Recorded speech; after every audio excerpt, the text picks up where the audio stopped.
Exercise 10.5, question number 8.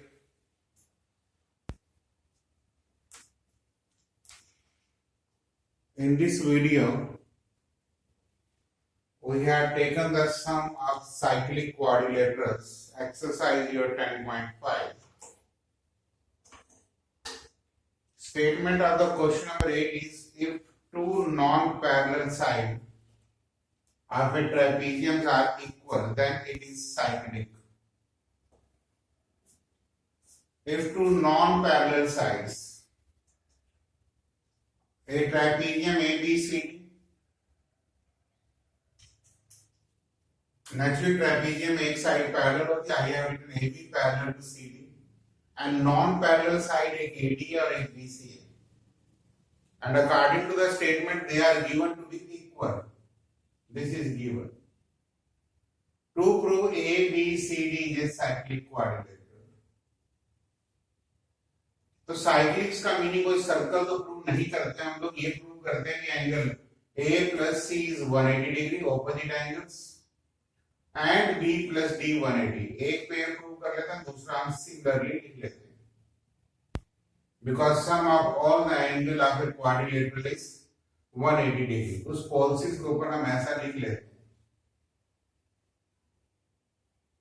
Draw DL perpendicular AB, naturally angle A 90 degree हो जाएगा and CM perpendicular on AB, angle 2 भी 90 degree हो जाएगा.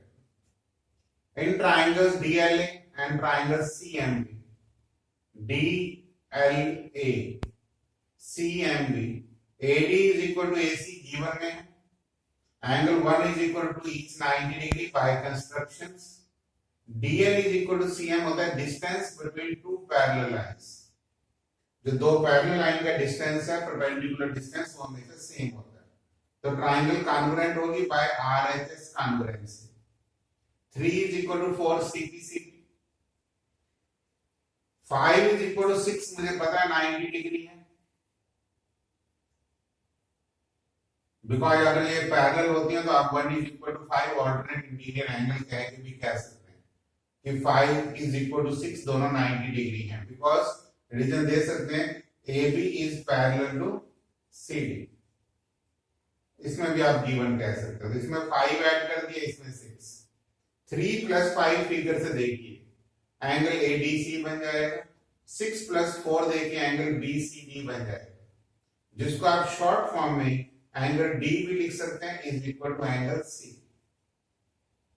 और angle A is equal to B तो हमें पता है CP से इक्वल है, और C और D भी पता लग गया. A plus B plus C plus D 360 degree, sum of angle of a quadrilateral. अब A is equal to B है तो मैंने ट्वाइस ऑफ A कर दिया, C is equal to D है तो ट्वाइस ऑफ C कर दिया. इससे आ गया angle A plus C 180 degree. Similarly B plus D भी 180 आ जाएगा, बिकॉज जहां ट्वाइस ऑफ A लिखा है ट्वाइस ऑफ B भी लिखा जा सकता है. This prove that ABCD is A cyclic quadrilateral. बहुत सिंपल है, सिर्फ आपको स्टेटमेंट्स लर्न होनी चाहिए और गिवन एंड टू प्रूव लिखने की प्रैक्टिस. स्टेटमेंट यही है, if non parallel side of a trapezium are equal it is cyclic. Examination में इसकी दूसरी स्टेटमेंट भी आ सकती है, an isosceles trapezium is cyclic. An isosceles trapezium is cyclic. Examination में ये क्वेश्चन इस वर्डिंग से भी आ सकता है. आइसोसेलेस ट्रेपेजियम इज साइक्लिक का मतलब रहेगा आइसोसेलेस ट्रेपेजियम वो ट्रेपेजियम है जिसकी नॉन पैरेलल साइड्स इक्वल होती है. Let me take question number 9. Two circle intersect at 2 points B and C. मैंने वही बात गिवन में लिख दी. Through B, two line segments ABD and PBQ. ABD and PBQ दो लाइन सेगमेंट्स ले लिए हमने. अब कंस्ट्रक्शन करके हमें पता लगा कि ज्वाइन AC इन सबको ज्वाइन कर दिया क्योंकि बुक में फिगर थी, और तब हमें पता लगा कि angle 1 is equal to 2 prove करना है. ये एंगल 1 और ये एंगल 2 है. अब आपको पता है कि 1 इज इक्वल टू 3 है, आप आर्गुमेंट देंगे angle in same segment.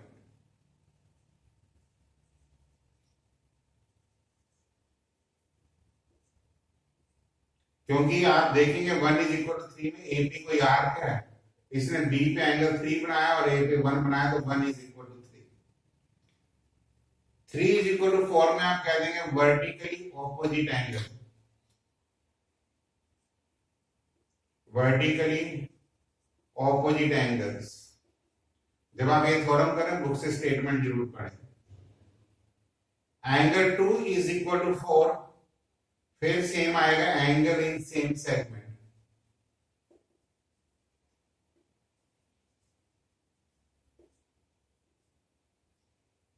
So from these three equation it is clear that angle 1 is equal to 2, क्योंकि 1 is equal to 4 हो गया, 4 2 के इक्वल हो गया, hence proved। क्वेश्चन नंबर 10, इसकी भी दो टाइप से स्टेटमेंट्स हैं। एक स्टेटमेंट्स वही है, if two circles are drawn taking two sides of a triangle as diameter, prove that the point of intersection of these circles also lies on the third side, मतलब D lies on BC। मैंने given में लिख लिया कि two given circle with side एक AB है और एक AC है, जिनका सेंटर O है और ये O डैश है, और फिर ट्राइंगल ABC, लेकिन AB भी डायमीटर है और AC भी डायमीटर है। Two circle intersect at a point B and D।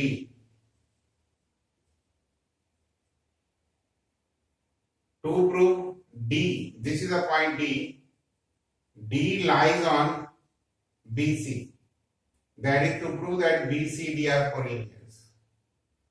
आप कहेंगे कि joint BD, AD and AC, DC, angle 1 is 90 degree because AB is diameter and angles in semicircle is 90 degree. Angle 2 is 90 degree because AC is diameter. So 1 plus 2 180. This proves that BCD is a straight line, linear pairs, hence the points are collinears। सिर्फ statement पढ़िए, questions बहुत easy हैं, figure बनानी आनी चाहिए। तो इसमें भी दो कंफ्यूजन फिगर है, एक तो ऐसी है गिवन में है, दूसरी है if two circles are drawn breaking two sides of a triangle as diameter, prove that the point of intersection of these circles also lies on the third side।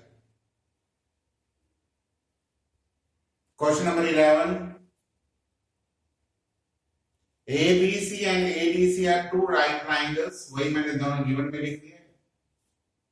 Two right triangles mean angle 90 degree है, with common hypotenuse AC। अगर common hypotenuse AC है, इसका मतलब angle B भी 90 degree और angle D भी 90 degree है। To prove करना angle 1 is equal to 2, ABC इज 90 डिग्री, दोनों का ऐड कर दिया 180, इससे ये प्रूव हो गया ABCD इज साइक्लिक क्वाड्रिलेटरल। अब अगर ये साइक्लिक क्वाड्रिलेटरल है, मींस आप अज्यूम कर लीजिए साइक्लिक क्वाड्रिलेटरल है, तो आप इस टाइप से एक सर्कल अपने माइंड में फ्रेम कर सकते हैं। और जो CD कोड है, इसने 1 और 2 सेम सेगमेंट में बनाए हैं, तो 1 is equal to 2 angles in the same segment.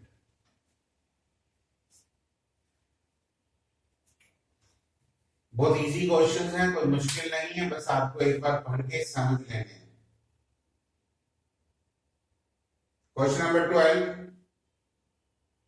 Question number 12 की स्टेटमेंट है prove that the cyclic parallelogram is a rectangle.